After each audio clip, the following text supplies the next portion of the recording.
Welcome to the T2 hubcast. Join T2 and guests as they discuss all things personal and professional development. The T2 hubcast, brought to you by the People Performance People.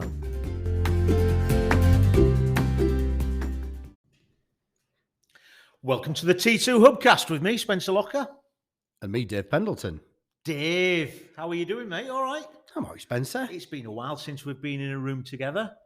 Well, I think we've been ticking along rather rapidly. God, a lot on. It's been a busy couple of months, hasn't It's it? been a very busy couple of months, yeah. Yeah. But, hence the absence. hence the absence, yeah, definitely. Indeed. Our esteemed leader's not around, so we've got the helm. No, we cover the round bit. You and I. He's a lot fitter than we are. Yes. Cool. So, what are we going to talk about today, then, Dave? Because we've been bouncing this concept of functional teams around for quite some time now, and maybe it's time we started sort of breaking it down and picking it to bits and putting it back together again and stroking it and making it happy. Fair enough. Yeah. I think since the last time we talked about this topic and subject, it was relatively new to us, and we just sort of launched it, and a few customers had really bought into the idea and the concept and the reality of it, of course. Yeah. And I think it's fair to say that since then, it's potentially even turned into one of the largest single pieces of work we do. Yeah, I would agree. Definitely agree. And I think the beauty of it is that it's not limited to the business world. No. As much as when I first heard about it and I first read the book, well, no, not when I read the book, but when I first heard about it, I thought, business, okay, organisations like that, yeah, I get it. After reading the book, for me, it all clicked into place, and I thought, yeah, I can see this in everywhere. But yeah, it's really good with people, organisations going from public service, private sector, all sorts of organisations really sort of going, yeah, we want that.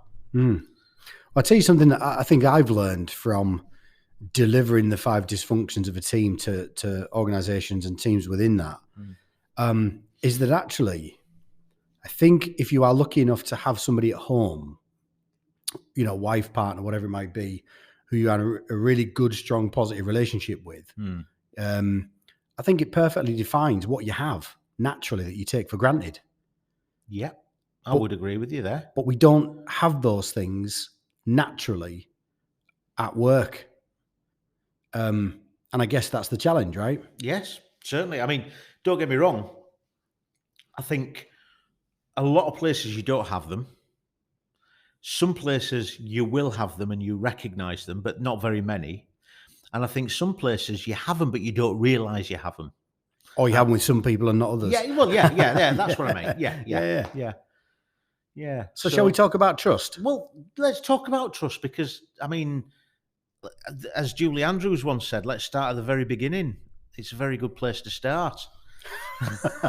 and to be honest with you, I, from my perception of the functional teams, 5 dysfunctions, call it what you will, the trust, the first one, the base layer, the bottom, the built, everything's built on that. I suppose if you don't have trust, and I think there's a difference, isn't there? There's sort of 3 things in play there. There's trust, there's no trust, and there's mistrust.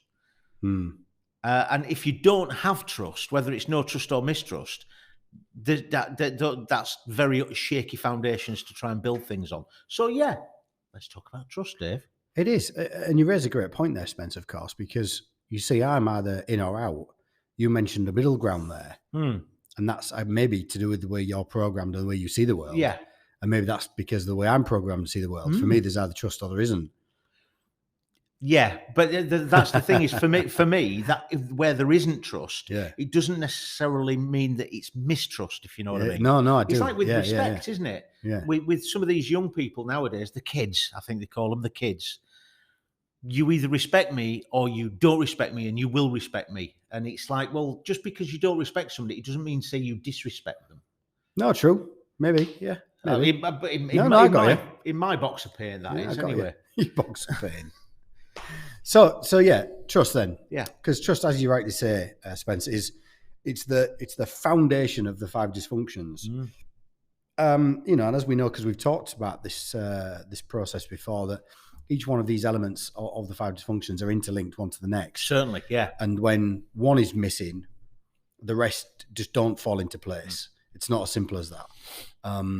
It's not sequential, particularly in terms of from 1 to 5. However, and I guess in some examples, from my discovery from delivering this, is that it can also be weighted.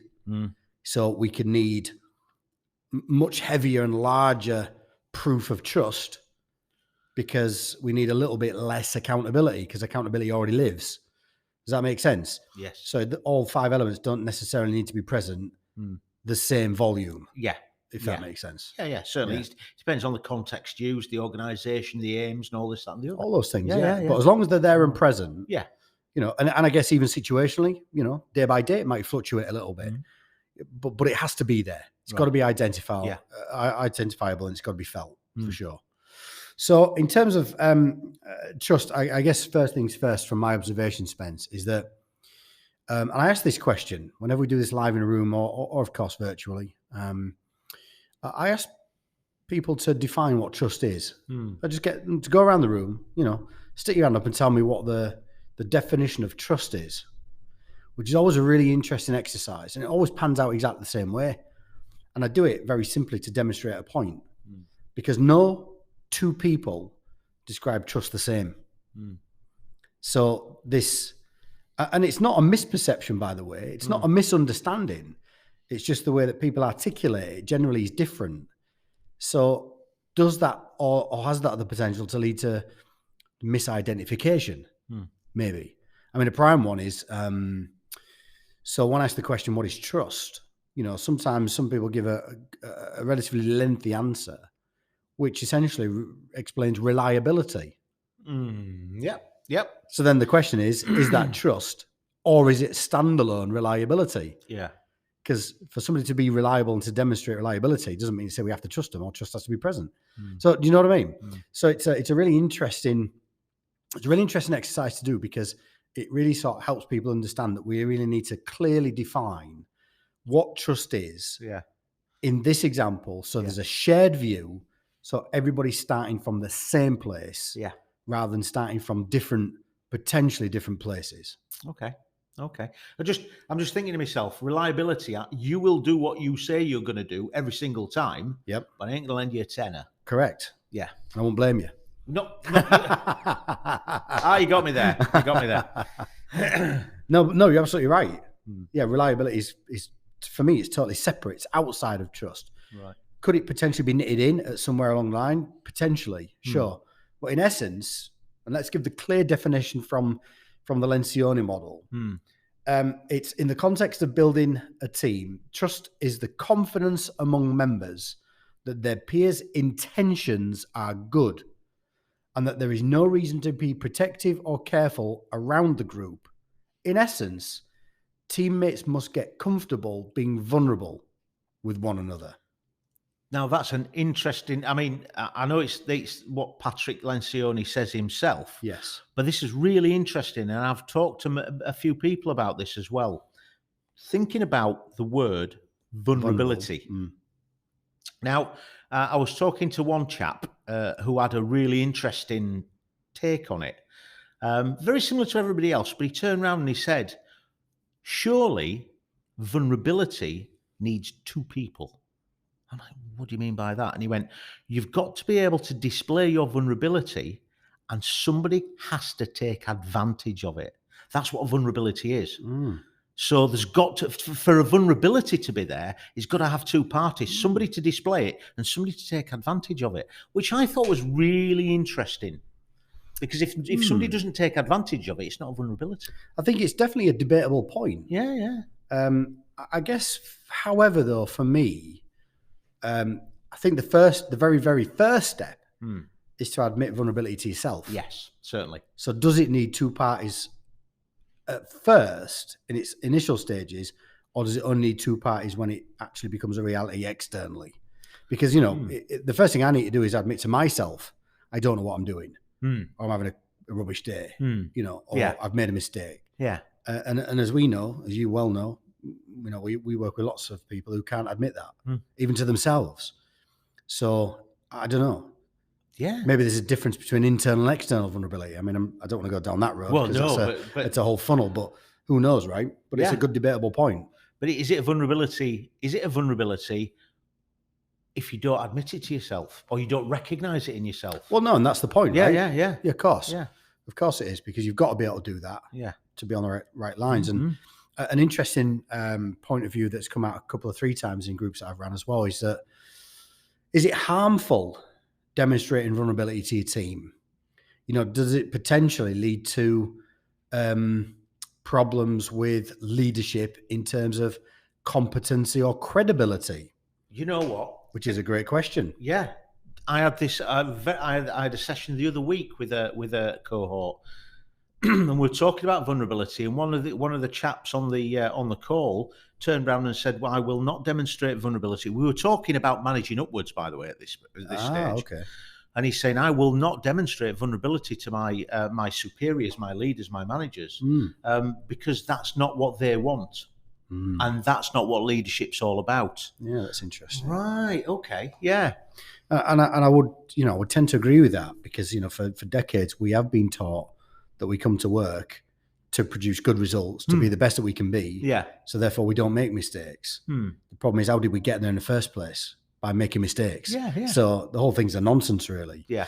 And I guess, I've dealt with quite a few people who say, actually, do you know what? Demonstrated vulnerability is really valuable, and I'm keen on getting involved, but I don't think I would like to demonstrate vulnerability downwards, metaphorically. So then we go through a discussion about actually demonstrating vulnerability to your peers, to your equals, and potentially even upwards to your managers and leaders, and that seems to settle some people quite well. So in terms of demonstrated vulnerability, what exactly are we talking about, Spence? Well, it's about saying you don't know how to do everything, saying you've made a mistake, saying you're not having a great day. Just I personally think it just means being human. It means being who you are. We're throwing this being authentic statement around a lot these days. I don't know, being authentic or just being human. Well, it's been. I believe it is being authentic. I believe it is being human. But I also believe that when you're working in somewhere like that has a blame culture, if you think that, then you're not going to be comfortable demonstrating your vulnerability, because people will take advantage of that, because you've got people who may very well be leading you, who will stand up and say, right, whose name I'm going to put to this mistake? Who's at fault? Oh, absolutely. So people will say, oh, that wasn't me, it was him. Are you confident to be vulnerable, to actually put your hand up? Because again, this is when we start talking about development, and we talk about learning and making those mistakes where you turn around and go, excuse me, boss, sorry about that was me. Because if you don't work in a blame culture, that boss is actually going to focus on the problem, not you. Right, okay, I appreciate your honesty. Again, we're talking about building trust. This person who's put their hand up and said, I made that mistake. Well, actually, I appreciate you doing that. It's starting to build trust for you in me, or for me in you, if that gets right. Yeah, if you're prepared to put your hand up and say, I made a mistake there, well, you know what? I trust this person. If they've made a mistake, they're going to admit to it before it's too late, and we can actually focus on the solution to that mistake, making it better. Sure. And then maybe in the future we can learn from this, so we don't do that again. Well, absolutely. And that's another learning that I've taken from running this session many times now, is that generally people, leaders, organizations, they want to unpick a situation of negativity. So when something's fallen over, when something's gone wrong, they want to unpick it to attribute blame rather than unpick it to learn. And of course, if somebody has centrically caused a problem themselves, what's the point in berating them for it? Because it makes them feel worse and actually doesn't fix the problem. No, you're right. So unless that was done intentionally, which would be an incredibly rare event. Yeah. If it was done, with best intentions, firmly at heart, they thought they were doing the right thing, but it went wrong for the reasons that they could could control or couldn't control. Yeah. We have to unpick things to understand what went wrong so we can avoid it going forwards. Yeah. Not to attribute blame.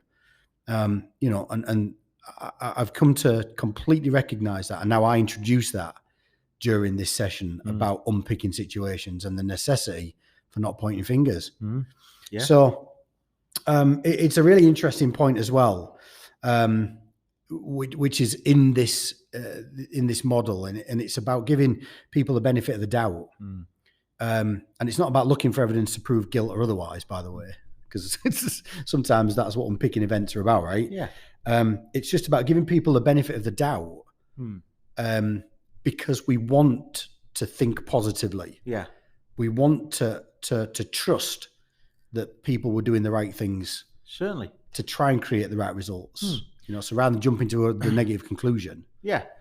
But that's the whole point. When we feel safe, when we trust, when we feel vulnerable, is when people turn around, they pick it apart to find out what went wrong, but we need to identify what happened so that particular person can learn from it, can develop from it. Sure. So it's not a case of, you know what, I'm going to blame this person, I'm going to put up with the rigging and flog them in front of everybody as an example to others. It's a case of this particular person made a mistake, not a problem, we fixed the mistake. Right, how can we stop that happening again in the future? This person needs a bit of development, a bit of training. Exactly. Might be this particular piece of equipment that they need a bit more familiarization on. Or it might be that, you know what, this person's fatigued. This person's not got or he's got something going on outside. Whatever it is, we're identifying that person so we can turn around and go, right, how can we help? How can we stop this happening again in the future? And that is going to create the trust again, isn't it? Yeah, absolutely. Yeah. And of course, another key aspect to this is continuity. So I mean, I think we've talked about this before on an older topic, the old relationship ratio principle. Yeah. It's about continuity. So if you react a certain way, in a positive way, when something has gone wrong, fallen over, you must replicate that as frequently as humanly possible to create continuity, so people understand what your reaction is going to be. So therefore are happy to demonstrate vulnerability because they understand you're going to react the right way. Yeah, because their intentions are good. Absolutely, sure. Yeah. Absolutely. Because, you know, Spence, you've seen it and I've seen it, 2 or 3 times it can be positive. And then just because that person's having a bad day, it might be 2 or 3 times the next time is a negative. Yeah. And then that creates that uncertain relationship, equal relationship of negativity and positivity in terms of experience. And that creates mistrust. Yeah. So, there's a whole bunch of stuff inside here that we could spend all day unpicking. But in essence, for me, I suppose if I was going to try and build a trusting relationship in this model, I suppose more than demonstrated vulnerability, because I don't think I mind doing that. I'm quite happy to say if I've got something wrong, because it is about correction for me rather than, blame or feeling bad. But of course, not everybody's programmed that way. No. For other people, it might be less easy. So there's a whole bunch of recognition stuff in here as well around the interpersonal understanding. Yeah. Understanding why people are programmed the way that they are and what their likely response might be. And then a different group of people are going to respond in a different way. So again, it creates that that element of unknown, hence the need for much greater levels of interpersonal understanding. So we can almost predict how somebody's going to respond or reply in that situation where something's gone wrong or fallen over, or they have to demonstrate vulnerability or whatever. Certainly. and again, we've got all these different variables to take into account, because you might have somebody who responds in a certain way when they're well rested, when they're happy, when they're sort of all right. But what if they're not well rested? What if they are fatigued? What if they're hangry? Hungry? Yeah. Teenage children. Well, I was thinking teenage children, but you know what? I know people, we've worked with organisations and groups where they've got positive influences up till 11 o'clock. And then after 11 o'clock, they need somebody to throw a Mars bar at them. Yeah. Otherwise, they're going to go off reservation, you know? Yeah, sure thing. Absolutely. So I suppose the only one last thing I want to talk about, I guess, because we ain't got time to unpick the whole thing. No. Is I think there's an awful lot of mileage and uses for an apology, which kind of sounds a bit obvious, but there's an awful lot of people who aren't capable of apologizing when they've got it wrong. Yeah. It's okay to say, listen, I got it wrong. And then people are like, well, so what? But with an apology attached to it, it becomes a whole different thing. Yeah. You know what I mean? I do. But, sincerely meaning it rather than just doing the old customer service. Yes. I'm sorry for this has happened. Yes, yeah. There's got to be some sort of sincerity. And I also believe that it's got to be an actual apology and not an excuse. No. Because I know there's a lot of people out there who will apologise because they feel they have to apologise, but then they'll make excuses, which actually turns it round on that other person. So yes, I'm sorry I did this, but the thing was blah. Well, I'm blah, sorry, blah. but doesn't mean anything to anyone. No, it doesn't. Because people only hear what comes next. Yeah, absolutely. And again, it sort of undervalues all the credibility. So that sorry is. Do you apologise to your kids?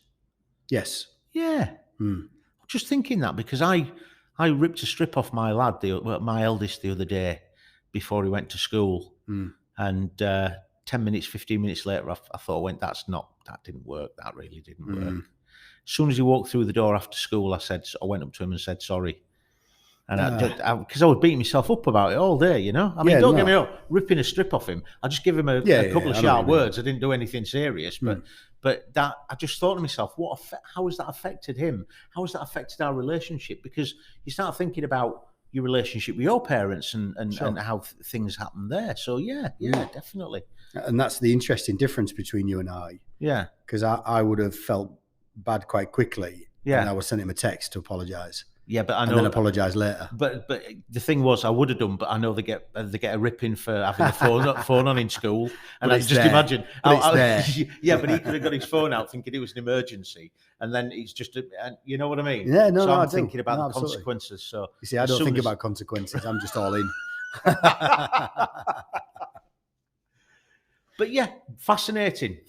Yeah, that the power of an apology is continuity.